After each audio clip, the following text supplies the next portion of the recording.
Hello மக்களே, welcome to my channel. It's me Kausi. So இன்றைக்கி நம்ம சேனலில் கேக் போர்டு இருக்கு இல்லையா, அதை எடுத்து நம்ம ஒரு லிப்பான் ஆர்ட்டாக மாற்ற போகிறோம். ஸோ கேக் போர்டை இந்த மாதிரி நம்ம எடுத்து க்ளீன் பண்ணிவிட்டு மேலே இருக்கக்கூடிய லேயரை பீல் பண்ணிட்டிங்கன்னா நமக்கு உள்ளே வந்து இந்த கலரில் லேயர் இருக்கும். அதில் நீங்கள் ரஃபாக என்ன ட்ரா பண்ணணுமோ அதை ட்ரா பண்ணிக்கோங்க. மோல்டட் கிளே யூஸ் பண்ணி தான் நான் வந்து இன்றைக்கி லிப்பான் ஆர்ட் பண்ண போகிறேன். ஸோ அதை நல்லா வந்து நம்ம ரோல் பண்ணி எடுத்துக்கணும்.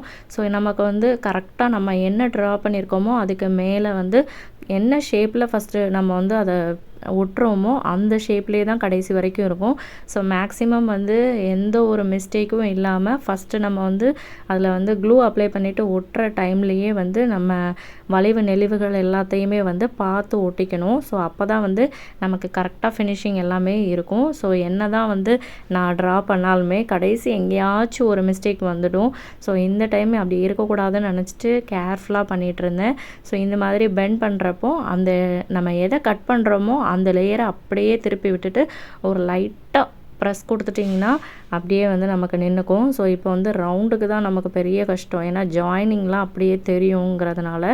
ஸோ அதை மட்டும் கேர்ஃபுல்லாக பண்ணணும். நான் மேக்ஸிமம் வந்து இந்த மாதிரி ரவுண்ட் ஷேப் வர்றதில் வந்து ஏதாச்சும் ஒரு ஃபினிஷிங் கொடுத்து அது தெரியாமல் பார்த்துப்பேன். ஸோ அந்த மாதிரி தான் இதில் வந்து என்ன பண்ணிக்க போகிறேன்னா, ஒரு ரோப்பை வந்து நம்ம சுற்றி வச்ச மாதிரி நம்ம வந்து பண்ணிக்கணும். ஸோ இந்த மாதிரி டூல் இல்லை அப்படின்னா நார்மலாக நம்ம வந்து நைஃபோ இல்லைனா ஏதாவது ஒரு ஸ்டிக்கை வச்சோ இதை வந்து ட்ரா பண்ணிக்கலாம்.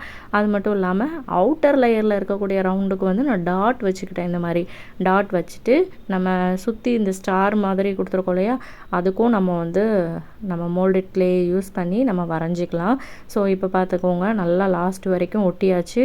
இது ட்ரை ஆகிறதுக்கு மேக்ஸிமம் 2 hours கிட்ட ஆகும். அது வரைக்கும் வெயிட் பண்ணிக்கலாம்.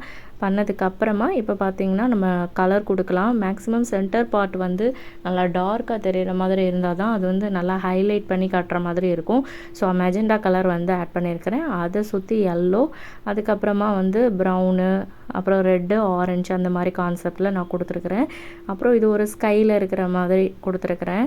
ஸோ அதனால் வந்து ப்ளூ கலர் வந்து என்கிட்ட இந்த கலர் எக்ஸாக்டாக இல்லை அப்படிங்கிறதுனால நான் டார்க் ப்ளூவையும் ஒயிட்டையும் மிக்ஸ் பண்ணி இந்த ப்ளூ வந்து ரெடி பண்ணிவிட்டு இதில் வந்து போட்டிருக்கிறேன். ஸோ அதுக்கப்புறம் அவுட்லைனில் பார்த்தீங்கன்னா ஒயிட் கலர் கொடுத்துருக்குறேன். ஒயிட் கலருக்கு மேலே சில்வர் கலர் கொடுத்துருக்குறேன். ஸோ அப்போ தான் வந்து பிரைட்டாக தெரியும். அதாவது பிரைட்டாங்கிறத விட கொஞ்சம் பளிச்சுன்னு நமக்கு வந்து தெரியும், ஜிகு ஜிகுன்னு தெரியணும் அப்படிங்கிறதுக்காக silver colour, metallic silver colour வந்து போட்டிருக்கிறேன். அதுக்கப்புறம் மிரர்ஸ் வந்து ஒட்டிக்கலாம். ஸோ மிரர்ஸை வந்து ஃபஸ்ட்டே வந்து நம்ம அதாவது என்ன சொல்ல, நம்ம ட்ரா பண்ணியிருக்கிற ஒரு லேயர்லேயுமே வந்து நம்ம மிரர் வந்து செட் ஆகுதான்னு பார்த்துட்டு அதுக்கப்புறமா நீங்கள் வந்து அதை பேஸ்ட் பண்ணிக்கோங்க. அவுட்டரில் கொடுத்துருக்கிற மிரர் தான் எனக்கு இந்த வாட்டி ரொம்ப பிடிச்சிருந்துச்சு. சென்டரில் ஒரு ரவுண்ட் ஷேப்பில் ஒரு மிரர் வச்சுக்கணும். அவ்வளோதான். இது காஞ்சதுக்கப்புறமா நம்ம அப்படியே வாலில் வந்து நம்ம மாட்டிக்கலாம். அவ்வளோதான். ஒரு கேக் போர்டை வந்து ஒரு லிப்பான் ஆர்ட்டாக வந்து கன்வெர்ட் பண்ணி நம்ம வீட்டில் மாட்டியாச்சு.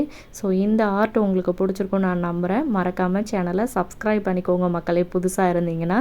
தேங்க்ஸ் ஃபார் வாட்சிங். பாய் பாய்.